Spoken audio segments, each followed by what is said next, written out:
تو یہ کریں، پھر افطار کریں، نماز پڑھیں، نماز کے بعد پھر تراویح میں تو آپ آئیں گے، پھر اس کے بعد جب رات کا آخری پہر آئے تو تھوڑا سا 5-10 منٹ جلدی اٹھ جائیں اور پھر تہجد پڑھیں، کم سے کم 2 یا 4 رکعت، اور اگر 12 پڑھے تو سبحان اللہ، نہیں تو اگر 2 بھی پڑھے تو بھی چلے گا، کم سے کم 2 زیادہ سے زیادہ 12، اور اس میں قل اللہ شریف جتنا آپ پڑھ سکتے پڑھیں، اور اس کے بعد بھی دعا کریں۔ یہ ہو گیا ایک، میں نے آپ کے سامنے فجر سے لے کر فجر تک کا ایک خاکہ پیش کیا، اور اس میں 4 کام حضور علیہ السلام فرماتے ہیں رمضان شریف میں کرنے کے 4 کام۔ نمبر 1، کلمہ طیبہ کی کثرت کریں، لا الہ الا اللہ محمد رسول اللہ صلی اللہ تعالی علیہ وآلہ وسلم۔ کلمہ شریف پڑھیں کثرت سے، اٹھتے بیٹھتے چلتے پھرتے کلمہ شریف پڑھیں۔ یہ رمضان شریف کا حضور کا دیا ہوا وظیفہ ہے، اللہ کے رسول علیہ السلام کا دیا ہوا وظیفہ ہے رمضان شریف کا۔ نمبر 2، استغفار کی کثرت کریں، جو بھی استغفار آپ کو یاد ہو، استغفر اللہ یہی کرتے رہے تو بھی چلے گا، استغفر اللہ ربی من کل ذنب واتوب الیہ یہ پڑھیں تو بھی چلے گا، استغفر اللہ الذی لا الہ الا هو الحی القیوم واتوب الیہ، جو اللہ نے آپ کو توفیق دی ہے استغفار کی کثرت کریں۔ 2 چیز ہوگی۔ تیسری چیز، اللہ سے جنت مانگیں، جب دعا کریں رمضان شریف میں بار بار دعا کریں، جنت مانگے، یہ حدیث میں ہے جنت مانگے، اور جہنم سے اللہ کی پناہ مانگے۔ میرا مشورہ اس میں ساتھ میں ایڈ کر لیں، جب جنت مانگے تو اللہ سے یہ کہ اللہ تیرے محبوب کے پڑوس میں جنت عطا فرما، تیرے حبیب کے ساتھ جنت، اس نے جیسا دینے والا ہے ویسی بھیک بھی مانگنا چاہیے، جیسا عطا کرنے والا ہے ویسی بھیک بھی مانگ، جب وعد ہے کریم ہے کوئی خزانے میں کمی نہیں۔ یہ چیز ہو گئی۔ اب 2 چیز اور بچتی ہے۔ نمبر 1، ہو سکے تو پورا قرآن ختم کریں، 2 3 4 آپ کرتے ہیں اللہ کی توفیق پہ، لیکن کم سے کم ایک ختم قرآن کریں، ایک قرآن شریف اطمینان سے پڑھیں، بلکہ 2 3 4 نہ بھی کریں، بلکہ جو 2 3 4 کرتے ہیں ان سے میری گزارش ہے کہ ایک ہی پڑھو، اطمینان سے پڑھو، اور ترجمہ کنز الایمان کے ساتھ پڑھو، ایک ہی پڑھو۔ 1 گھنٹہ لگے گا اگر آپ ترجمے کے ساتھ ایک پارہ پڑھتے ہو، اگر بغیر ترجمے کے پڑھتے ہو تو عام آدمی کو آدھا گھنٹہ لگتا ہے، جو ریگولر پڑھنے والے ان کو 20 سے 25 منٹ لگتا ہے، ترجمے کے ساتھ پڑھو گے تو 1 گھنٹہ لگے گا۔ رمضان شریف عبادت کا مہینہ، پہلی شب اس لیے میں آپ کے سامنے یہ شیڈول پیش کر رہا ہوں، درس شروع کروں گا مختصر میں، آج درس ختم کروں گا۔ میں سمجھتا ہوں کہ درس سے زیادہ قیمتی یہ شیڈول آج آپ کے لیے ہے کہ مہینہ بھر یہ آپ کو کام آئے گا انشاءاللہ۔ ایک قرآن شریف ختم کر لیں، اور کم سے کم، اچھا یہ بھی ہے کہ اگر اللہ نہ کرے نہ بھی پورا ختم ہو تو روزانہ جتنا بھی اللہ توفیق دے 2 صفحہ 4 صفحہ ترجمے کے ساتھ اس کو روزانہ پڑھنے کی کوشش کریں۔ اور آخری بات جو ہے وہ رمضان شریف سے متعلق، اگر اللہ نے آپ کو نوازا ہے تو آپ پورے مال کا حساب لگائیں اور 2.5% زکوٰۃ نکالیں، زکوٰۃ ضرور نکالیں۔ میں کوئی چندے کا اعلان نہیں کر رہا ہوں، رمضان شریف کا شیڈول پیش کر رہا ہوں۔ جس کے پاس 7.5 تولہ سونا یا 52.5 تولہ چاندی یا اتنی رقم ہے اور اس پر سال گزر گیا کھانے پینے کے علاوہ، یعنی نصاب کی رقم پہ سال گزر گیا تو آپ پہ زکوٰۃ دینا فرض ہے، اور آپ زکوٰۃ نکالیے۔ دیکھیے ہمارا موبائل کبھی گم ہو جاتا ہے، کبھی سائیکل چوری ہو جاتی ہے، کبھی بائک چوری ہو جاتی ہے، کبھی پیسے گر جاتے ہیں پھر نہیں ملتے ہیں، کوئی ہمارا پیسہ لے کے بھاگ جاتا ہے۔ یہ کیوں ہوتا ہے آپ کو پتا ہے؟ ہم زکوٰۃ نہیں دیتے۔ دیکھو میں نے ابھی یقین کی بات کہی نا آپ کے سامنے، اگر ہم زکوٰۃ نکالیں تو اللہ کے رسول نے گارنٹی لی ہے اس بات پر کہ جو اپنے پورے مال کی زکوٰۃ نکال دیتا ہے اس کا مال اللہ کے قلعے میں محفوظ ہو جاتا ہے، پھر وہ چوری بھی نہیں ہوتا، آگ بھی نہیں لگتی، کوئی لے کے بھی نہیں بھاگتا۔ زکوٰۃ جس مال کی نکل گئی ہے اس کو کوئی گبن نہیں کر پایا، کوئی ہڑپ نہیں کرتا۔ اگر کھایا ہے تو اس سے الٹی کروائے گی قدرت اور وہ نکلے گا. بے شمار لوگ ہیں جو کہتے ہیں لوگوں نے میرا قرضہ لیا واپس نہیں دیتے. میں نے کہا تو نے اللہ کا جو حق تھا وہ ادا نہیں کیا تو تیرا حق چلا گیا. بے شمار مرتبہ کا تجربہ ہے. کوئی میں پرہیزگاری کی بات تو نہیں کر رہا ہوں لیکن میرا خود کا تجربہ ہے. ایک جلسے میرا موبائل گم ہو گیا. میرا خود کا موبائل گم ہو گیا تو جلسے والے بڑے پریشان ہوئے کہ بھئی سید صاحب کا موبائل گم ہو گیا, سید کا موبائل گم ہو گیا. میں نے مسکرا کر ٹینشن مت لیجیے, انشاءاللہ میرے یہاں سے جانے سے پہلے وہ واپس آ جائے گا, وہ واپس آ جائے گا. میں بہت مطمئن تھا. اس کی وجہ یہ ہے یقین. بس دیکھو گناہ کتنے بھی آدمی کو نا یقین والا آدمی چاہیے. یقین, ایمان, یقین بہت بڑی. اللہ سے یقین مانگو. میں بہت پر یقین اور پر عزم. میں نے کہا آپ فکر نہیں کریں, ہم لوگ چلتے ہیں کھانا وانا کھاتے ہیں, جاتے وقت تک انشاءاللہ وہ آ جائے گا. اب ہم لوگوں کو بھی لوگ دیکھ کر کے کچھ پتہ نہیں کیا کیا سوچتے ہیں. اور ایسا ہی ہوا کہ بلکہ میں تو یہ سوچا تھا کہ کھانا وانا کھائیں گے اس کے بعد موبائل آئے گا, لیکن اسٹیج سے اترنے سے پہلے موبائل آ گیا واپس. تو کچھ جاننے ماننے ہوتے ہیں وہ لوگ تھوڑا گلو کرتے ہیں, مبالغہ کرتے ہیں. مگر دیکھو حضرت کی کرامت ظاہر ہو گئی. میں نے کہا توبہ کرو, کرامت ولیوں کی ظاہر ہوتی, ہم گنہگار لوگ ہماری کیا کرامت. کہا آپ نے بہت یقین سے کہا تھا. میں نے کہا حضور کی بات پہ مجھے یقین تھا اور ہے. اللہ کے رسول علیہ السلام نے فرمایا کہ جب تم زکات نکال دو گے تو تمہارا مال اللہ کے قلعے میں محفوظ ہو جائے گا, نہ وہ چوری ہوگا, نہ آگ لگے گی, نہ اس کو کوئی ہڑپ کرے گا. الحمدللہ میں نے پورا حساب لگا کے اس سال کی زکات نکالی ہے. میری کوئی چیز اس طرح چوری نہیں جا سکتی کیونکہ مجھے اپنے نبی پر اعتماد.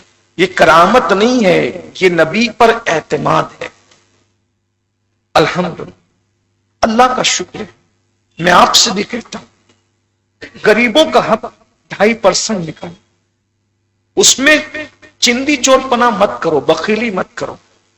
97.5% اپنے لیے رکھنے کا ہے, صرف 2.5% اللہ کی راہ میں دینے کا.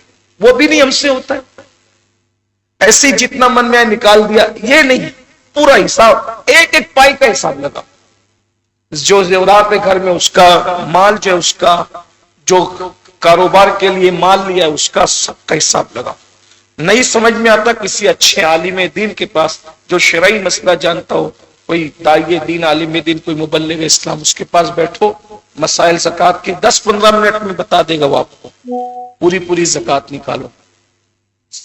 ایک بات آپ کو بتاؤں, سال بھر اگر تم نے صحیح زکات نکال دی, سال بھر پریشانی آئے, میں آپ کے شہر میں رہتا ہوں, آپ کے شہر میں رہتے, آپ مجھے جو چاہے سزا, زکات نکالو, مستحق تک پہنچو, حقدار تک پہنچو, جو واقعی حقدار ہے. اب مالیگاؤں کے لوگ زکات نکالتے کیا کرتے ہیں, زکات ہی کو حق رضا کے نام پر دے دیتے ہیں. بہت سارے مزدور ایسے ہیں جن پہ زکات دینا فرض ہے, تو جس پہ زکات دینا فرض ہے اس کو آپ نے زکات دی تو زکات آپ کی ادا ہی نہیں ہوئی, وہ ضائع ہو گئی. تو آپ مستحق چیک کریں نا, کہ مستحق چیک کریں کہ یہ مستحق ہے. مستحق کو دے گو تو زکات ادا ہوگی, غیر مستحق کو دے گو تو ادا ہی نہیں ہوگی. اور زکات دینے کا بھی ایک آسان طریقہ بتا دیتا ہوں کہ ہو سکے تو زکات کے 3 حصے کر لو. جو رقم زکات کی اس کے 3 حصے کر لو. ایک حصہ اپنے رشتہ دار اور اپنے دوستوں میں تقسیم کرو جو مستحق ہے, ایک حصہ عام مسلمانوں میں تقسیم کر دوں, اور ایک حصہ جو مدرسے وغیرہ جو دینی مدارس چلتے ہیں ایک حصہ ان میں دے دو تاکہ دین کا کام بھی ہوتا رہے. غریبوں کا بھی بھلا ہو جائے گا, عام غریبوں کا بھی بھلا ہو جائے گا, آپ کے رشتہ داروں کا بھی بھلا ہو جائے گا, اور مدارس بھی, ان کا بھی دین کا کام چل جائے گا.